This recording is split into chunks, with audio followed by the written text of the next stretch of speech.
Ladies and gentlemen, as we are all quickly learning in real time, war does not take breaks. War does not sleep. War does not rest. Russian troops are still getting closer and closer to invading the capital of Kiev, and the Ukrainian president has released another statement, this time pleading for help, pleading to save his people. So, without any further ado, I would like to get into this statement in the report by Local 10 News on YouTube.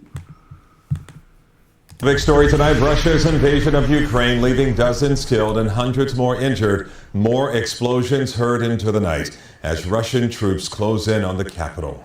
Putin is the aggressor. Putin chose this war, and now he and his country will bear the consequences. Hundreds of citizens are packing their bags and fleeing to safety. The subway station turned into a bomb shelter. The U.S. saying it will accept Ukrainian refugees. And demonstrators taking to the streets across the globe to protest the attack on Ukraine. Graffiti spelled out murder in front of the Russian embassy in our nation's capital. Closer to home, local Ukrainians monitoring the situation as they wait to hear from loved ones in the country. A live look right now at Kyiv. This is a city under siege, the capital city of Ukraine. What will happen next is always the big question when there is a war. We have a lot of... I mean, as it all unfolds, strong statements still from Biden, but, I mean, the truth of the matter is the country that's paying the price is Ukraine. It's not Russia. Maybe in the long term it'll be Russia, but... Right now. There won't be a country of Ukraine in a couple of days. It's not a matter of weeks. It's not a matter of months. It's a matter of days. Russia isn't going to take long to blow through this country. Ground to cover tonight. Live team coverage on it all. Janine Stanwood leads us off from the studio. Russian troops, Calvin and Nicole, closing in on the capital city and reports of explosions within the hour. U.S. officials warning that Russian President Vladimir Putin has no plans to call off the invasion. Obviously.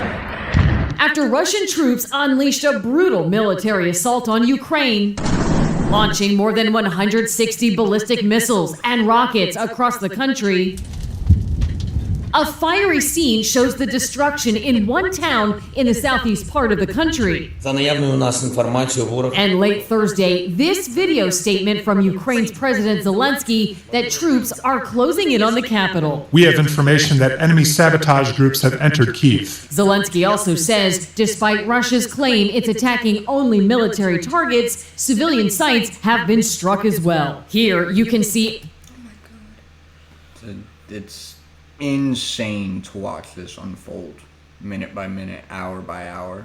180 missiles today in the last 24 hours. Not even 24 hours. This war was declared 16 hours ago, 12 hours ago. 180 missiles. I think I said 160. Whatever it might be. They are not messing around. And I don't blame the Ukrainian president for being in as much fear and distress as he's in, because his country is done. An enormous unexploded rocket launched in the ceiling of an apartment building close to the Russian border. And here, a jet missile lodged into a damaged street. Residents in Kyiv in disbelief as shells were dropped in a busy suburb. This terrifying video shows people ducking for cover as a CNN crew finds themselves near Russian troops. And Russian forces have reportedly taken control of the area around the Chernobyl nuclear site, the scene of the world's worst nuclear disaster in 1986. Late Thursday, U.S. troops already in Europe arriving in Latvia as tensions grow. Let's go back to these live pictures right now from Kyiv, where The idea that the world war isn't coming is kind of becoming more and more illogical rather than logical, because we're already sending troops. We're already preparing for this. There's no sign of de-escalation.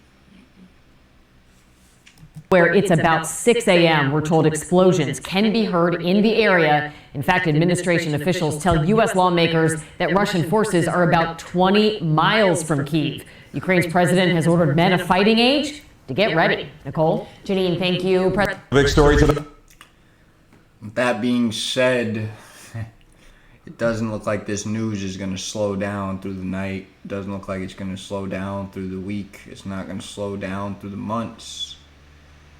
Unfortunately, these beginning headlines are probably what's going to dominate our news wave for the next few years, ladies and gentlemen.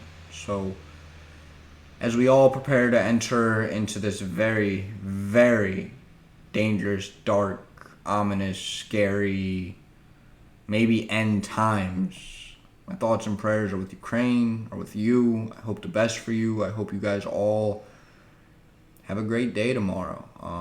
Live it like it might be one year last, because